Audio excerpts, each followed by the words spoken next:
कि इतनी प्रसिद्धि का कारण क्या है, राज क्या है आपके अंदर? इस तरह की वैराग्य भावना, इस तरह के सत्य का उद्घाटन और इस तरह की बहुत बड़ी विधा किस तरीके से उत्पन्न हुई? वो क्या कारण थे कि आप इस दिशा के अंदर गए, आप साधना में गए, आपने ग्रस्त जीवन को स्वीकार नहीं किया?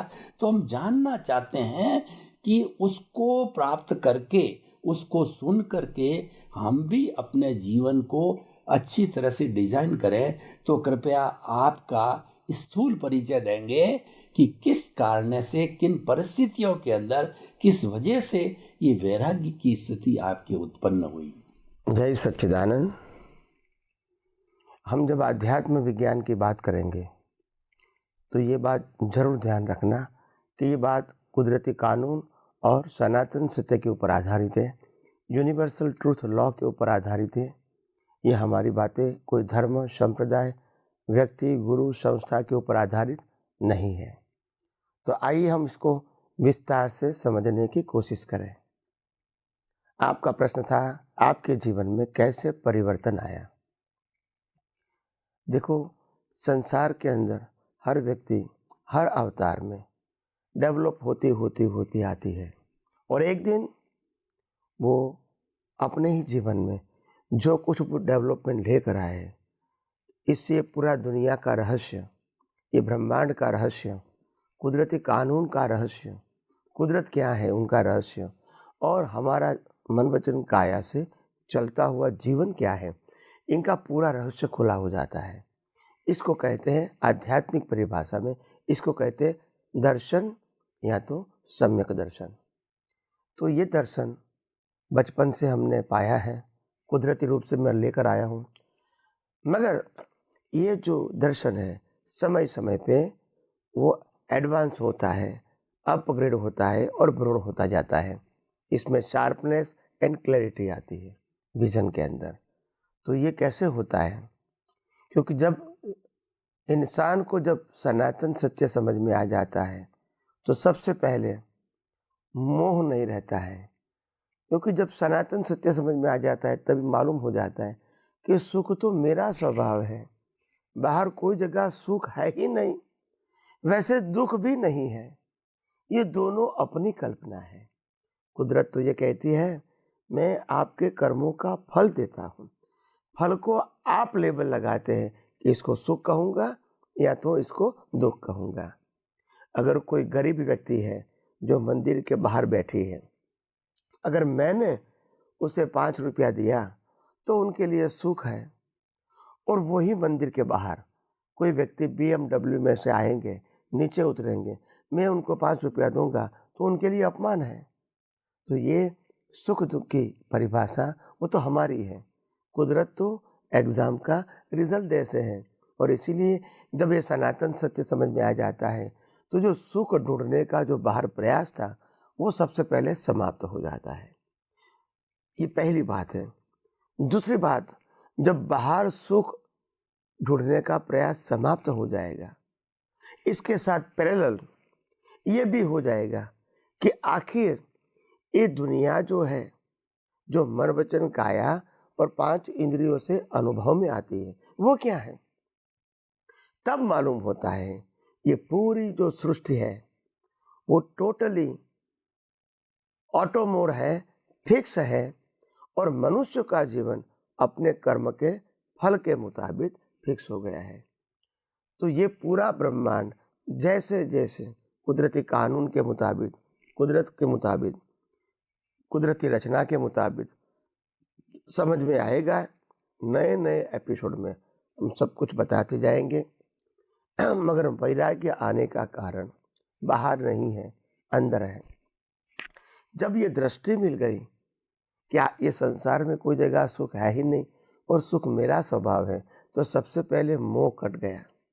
इसके बाद जो मिथ्या ज्ञान था कि मैं शरीर हूँ वो निकल गया, क्योंकि मैं ही आत्मा हूँ, मैं ही चेतन हूँ और मैं ही अविनाशी हूँ, मैं ही अनंत शक्ति वाला हूँ, सुख वाला हूँ। और बाकी जो ये मन वचन काया और 5 इंद्रियों से जो अनुभव में आता है वो कुदरती रचना है। तो इसीलिए जैसे समझ में आता है तो ये पहले मिथ्या ज्ञान तो खत्म हो गया जब मेरे को शुद्धात्मा हूँ ऐसा समझ में आया।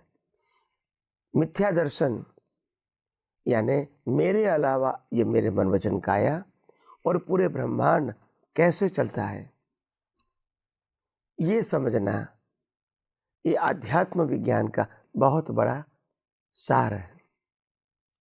तो कुदरत के कानून को कुदरत को समझना, कुदरत के कानून को समझना और कुदरती रचना को समझना, यही आध्यात्म विज्ञान का केवल दर्शन है। और केवल दर्शन का मतलब होता है अज्ञान को नाश करने का रास्ता। जहाँ तक अज्ञान है वहाँ तक विज्ञान समझ में नहीं आएगा।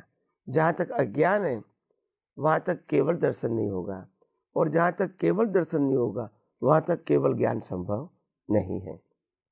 तो हमने बहुत सारा रिसर्च करके ढूंढा कि आज तक हर व्यक्ति यही बताती थी आध्यात्म के मार्ग में कि आपको केवल ज्ञान तक पुरुषार्थ करना है। नहीं, केवल दर्शन तक पुरुषार्थ करना है। केवल ज्ञान वो आत्मा का स्वभाव है, तो स्वभाव के लिए पुरुषार्थ की जरूरत नहीं होती है। मगर केवल ज्ञान होते हुए अनुभव में क्यों नहीं आता है? तो कि मिथ्या ज्ञान, मिथ्या दर्शन और मोहनीय कर्म के करते हैं।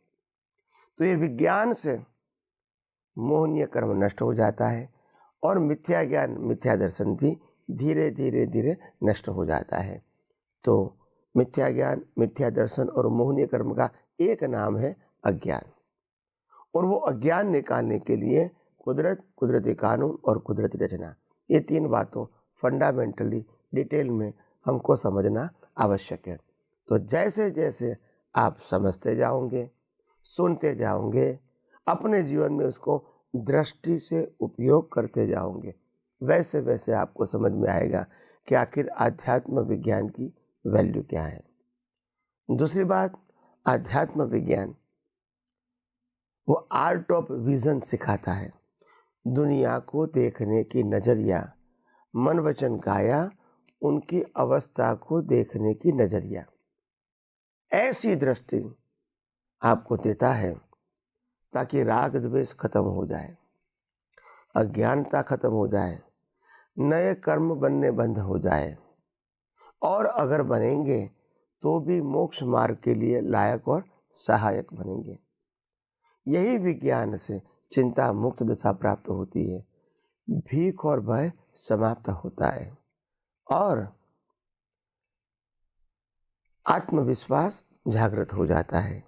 तभी से अंतर्मुखी दृष्टि दिन ब दिन परिपक्व होती जाती है और अंदर का आत्मविश्वास ही और अज्ञान को खत्म करने में शक्तिशाली बनता है। अंदर का आत्मविश्वास और खुद ये विज्ञान का उपयोग दृष्टि से, वो ही हमको ये मुक्ति की ओर आगे ले जाने में, हमको और हमारे सभी को अपने जीवन में अनुभव के मार्ग में आगे बढ़ने के लिए श्रेष्ठ साधन है। और इसीलिए ये साधन का उपयोग जितना जितना करते रहोगे, इतना इतना हम सबको अनुभव इसी बर्थ में होगा। और इसीलिए मैं समझता हूँ कि आज प्राथमिकता से ये बात जो हमने रखी गई है वो आपके लिए बहुत काम में आएगी, और धीरे धीरे हम और भी आगे बात करते रहेंगे।